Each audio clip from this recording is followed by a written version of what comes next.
Friends, ఇప్పుడే అందిన వార్త ఉద్యోగులు పెన్షన్లకు సంబంధించి 7,000 రూపాయలు పెంపు అంటూ లేటెస్ట్ అప్డేట్ అయితే రావడం జరిగిందనమాట. సో వివరాలు ఏంటనేది కూడా వీడియోలో తెలుసుకుందాం. వీడియో చివరి వరకు చూడండి. మరోసారి ఛానల్ వస్తే తప్పకుండా సబ్స్క్రైబ్ చేసుకోండి. చూస్తున్నారు కానీ లైక్ చేయడం మర్చిపోతున్నాం. వెంటనే లైక్ చేయండి. వీళ్ళకి అయితే వెళ్ళిపోదామండి. సో ఉద్యోగులకు సంబంధించి ఎంప్లాయీస్ పెన్షన్ స్కీము 1995 ఈపీఎస్ 95లో బాగా కనీస పెన్షన్ పెంపు కోసం ఎంతో కాలంగా ఎదురుచూస్తున్న లక్షలాది మంది వయోవృద్ధులకు కేంద్ర ప్రభుత్వం నుంచి ఎట్టకేలకు స్పష్టత వచ్చిందనమాట. ప్రస్తుతం ఇస్తున్న కనిష్ట నెలవారీ పెన్షన్ 1,000 రూపాయలను 7,500కు పెంచడంతో పాటు కరువుభత్యం డిఏను ఇవ్వాలని ఈపీఎస్ 95 నేషనల్ అజిటేషన్ కమిటీ సుదీర్ఘకాలం పోరాడుతున్న తరుణంలో ఈ సున్నితమైన అంశం లోక్సభ సభ్యులు అడిగిన ప్రశ్నలకు కేంద్ర కార్మిక ఉపాధి శాఖ సహాయక మంత్రి శోభా కరంద్లాజే అంటే సమాధానం ఇచ్చారనమాట.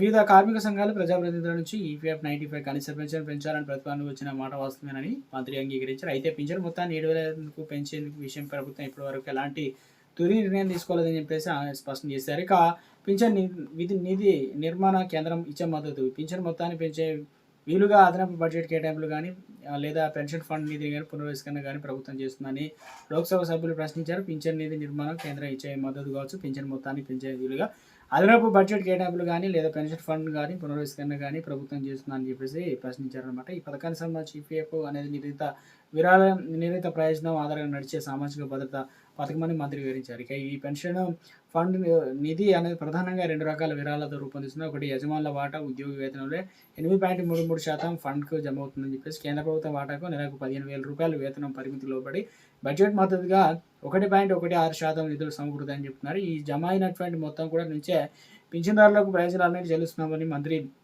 తెలిపారు. పథక నిబంధనలు ప్రకారం ప్రతి ఏటా కూడా నిధి విలువను సమీక్షిస్తున్నట్టు పేర్కొన్నారు. ఆమె గతంలో ఉన్నటువంటి ఈపీఎస్ 1995 స్థానంలో కొత్తగా ఈపీఎస్ 2026 నిబంధనలు అమలుకి వచ్చాయని చెప్పి చెప్తున్నారు.